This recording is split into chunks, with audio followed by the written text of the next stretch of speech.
Martin Svett a été condamné à 10 ans de prison pour inceste le 30 mars dernier.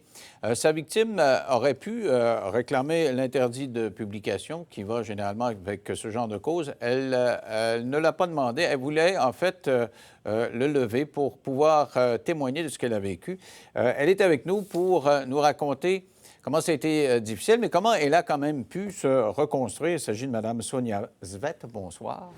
Bonsoir. Alors, ça a été un procès difficile pour vous parce que je vois comment ça s'est passé. Votre père n'avait pas d'avocat, il s'est défendu lui-même et c'était assez intense. Comment vous avez vécu ça, vous? Oui, en fait, c'était très long, effectivement. Il avait commencé avec un avocat, mais juste avant le verdict, elle a dû lâcher le dossier. M. Svett ne voulait pas collaborer, ne voulait pas avoir de sentence. Il voulait simplement retourner à la maison. Donc, ça s'est allongé sur plusieurs mois après le 19 décembre, quand il a été incarcéré suite au verdict.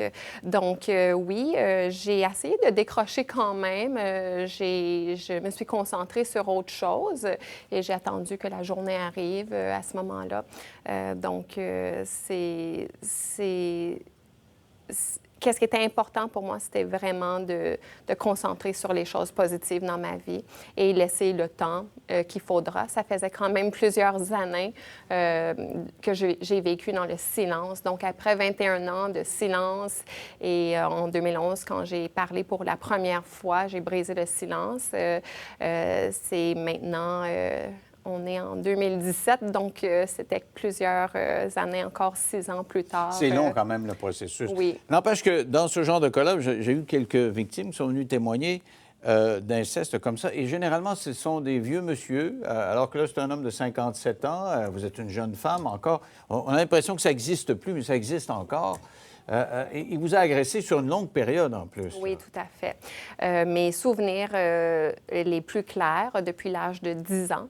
J'avais des souvenirs quand j'étais plus jeune, mais c'est pas assez clair. Donc, dans le système de justice, c'est important de bien se souvenir des choses. Donc, j'ai parlé de les choses que je me souvenais très clairement. Donc, depuis j'ai 10 ans jusqu'à l'âge de 19 ans, quand j'habitais toujours à la maison.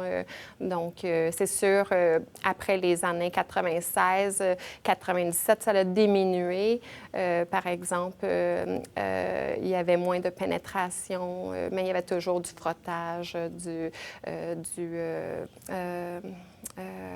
y avait quand même des contacts sexuels, mais c'était de moins en moins. Donc, c'est sûr, quand on parle de 10 ans jusqu'à 19 ans, oui, il y a beaucoup de traumas.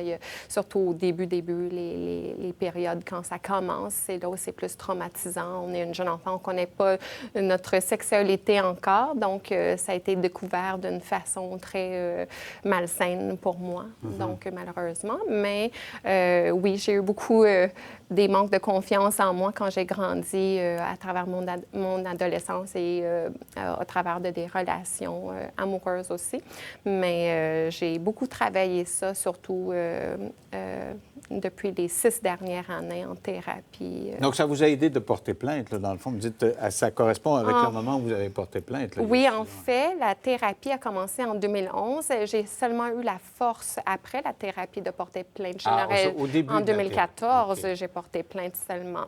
Donc, après 3 ans de thérapie, j'ai trouvé la force et je me suis encouragée à dire non, c'est la bonne chose à faire. J'ai toujours aussi travaillé dans le domaine des relations d'aide. Donc, j'ai travaillé soit avec des victimes ou avec des pédophiles. Vous étiez vous-même des personnes qui avaient été victimes? Oui, oui. J'ai travaillé dans des centres de réinsertion sociale. J'ai travaillé dans des centres d'hébergement pour femmes victimes.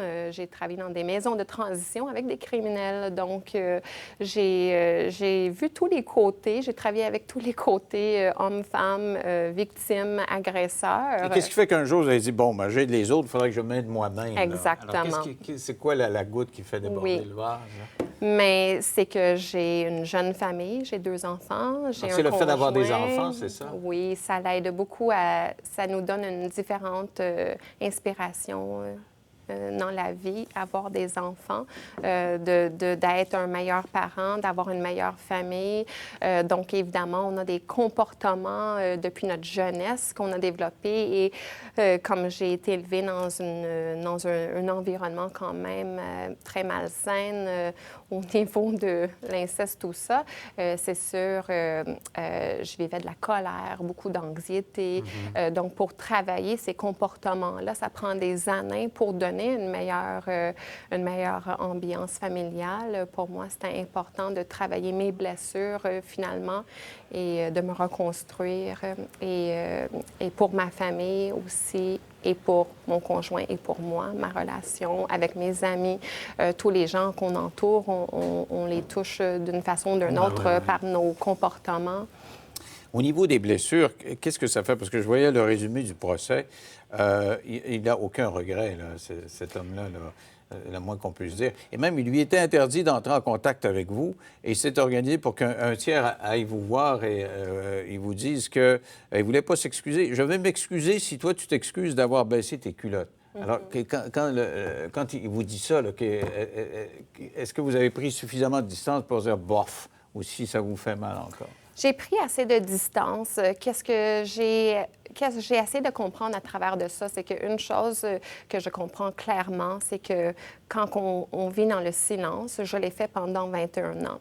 Et je réalise que mon père n'est pas prêt il n'a pas la force de briser le silence.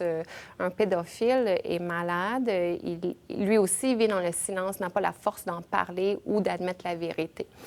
Et comme j'ai dit, moi aussi, j'ai vécu dans ce silence-là pendant tant d'années pour pouvoir m'isoler de croire que c'était ça la vérité. Et je vois que c'est ça qu'il est en train de faire. Oui, par contre, ça me blessait quand il me culpabilise en disant des choses comme ça. Mais c'est sûr, avec tout le support de mes amis, avec toute la sensibilisation par rapport à des tels cas, ça m'a pas gardé, ça m'a pas rabaissé parce que je sais que j'étais une victime à l'époque et je ne peux avoir aucune culpabilité par rapport à un tel commentaire et ça lui appartient complètement. J'étais en fait contente qu'il l'a mentionné parce que ça démontre qu'il est en train de s'ouvrir à l'admettre dans un sens. À dire c'est arrivé objectivement. Là, effectivement. Ça, Donc, pour moi, c'est bien. Ça l'a démontré qu'il est en train de s'ouvrir à l'admettre que oui, il y a quelque chose qui s'est passé. Devant le juge, il a dit écoutez, on me frappe, on me crache dessus en prison, envoyez-moi pas en prison trop longtemps parce que, bon, je veux pas y aller. Il voulait attirer la pitié du juge. Comment vous avez vécu ça? Ou est-ce que vous pensez que ça méritait 10 ans de prison? Ou si ça vous fait quelque chose de savoir qu'il peut se faire brasser en prison comme ça?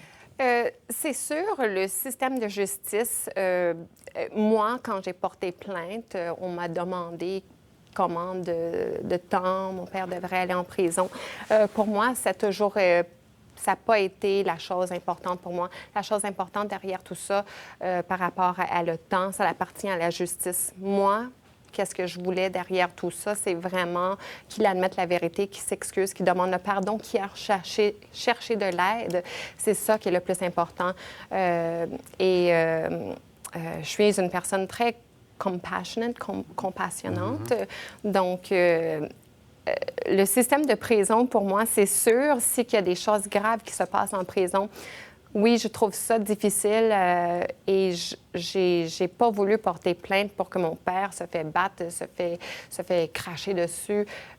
Moi, je veux qu'il reçoive de l'aide pour l'aider à changer, pour l'aider à se réhabiliter. À cet âge-là de changer, vous croyez à ça?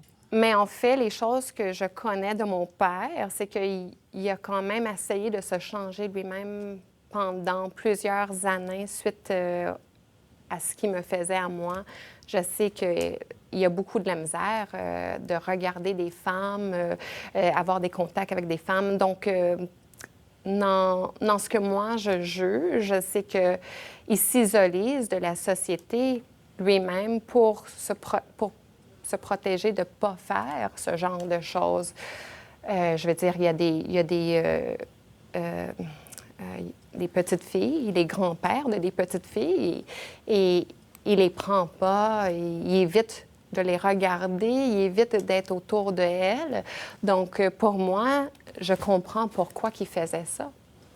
Psychologiquement, c'était un de ses moyens d'éviter le risque de répéter les mêmes choses. Donc, il évite d'être en contact avec des jeunes filles lui-même. S'il fait face à la réalité, étant donné qu'il a déjà cette conscience-là, peut-être qu'il pourra, sinon se guérir, se contrôler, redevenir un Je être peux pas humain, savoir ça. Je peux pas savoir parce que c'est ça. Je sais pas qu'est-ce qu'il fait quand il n'est pas à la maison. Je sais pas. Mais... Puis je le connais plus assez pour savoir. Parce que vous avez pris vos distances, oui, c'est sûr. Oui. Dites-moi, vous avez réussi à vous refaire une vie. Vous êtes une femme d'affaires. Vous me dites, j'ai passé un grand bout de temps de ma vie à essayer de soigner les autres. Je me suis soigné moi-même et vous avez décidé de vous lancer en affaires et de changer complètement de vie, de vous réorienter. Oui, une carrière complètement différente. Donc, ma clientèle auparavant était une clientèle avec beaucoup de problèmes psychologiques, santé mentale, des problèmes criminels. Donc maintenant, ma clientèle sont des personnes d'affaires qui veulent de sites web, la technologie, la programmation informatique. C'est dans le domaine qu'on se spécialise. Donc, vous aviez besoin de changer de milieu, là, d'état d'âme, là? Oui, en fait, oui. C'est l'énergie qui est complètement autre chose. Dans le monde d'affaires, c'est beaucoup plus positif pour moi. J'ai aussi beaucoup plus de contrôle sur mon horaire. Donc, l'environnement de travail que je travaille, les gens qui je travaille avec, pas juste l'environnement, mais c'est beaucoup plus positif. Donc, c'est vraiment l'énergie qui est un gain pour moi.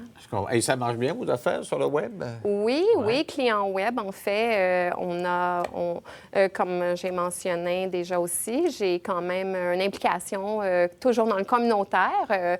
Notre entreprise a démarré un partenariat avec Centraide Estrie, donc tous les licences web qu'on vend en Estrie, on fait un don à Centraide Estrie et aussi on offre des rabais supplémentaires aux membres financés par Centraide. Donc vous avez toujours ça. Donc, ça vous a forgé la personnalité, cette épreuve-là, puis là, vous avez l'impression que maintenant, vous allez pouvoir vous en sortir, maintenant que c'est un peu derrière vous, là, à cause de ce procès-là qui est terminé? En fait, l'entreprise m'a aidé beaucoup à me laisser À prendre les distances qu'il fait. Oui, les distances, de vraiment me concentrer sur l'entreprise au lieu de me concentrer sur l'histoire d'inceste et qu'est-ce qui se passe avec mon père, Donc, processus judiciaire. Il y a moyen de s'en sortir, même si ça a été un poids pendant une grande partie de votre vie. Merci beaucoup d'avoir participé à l'émission. Bonne chance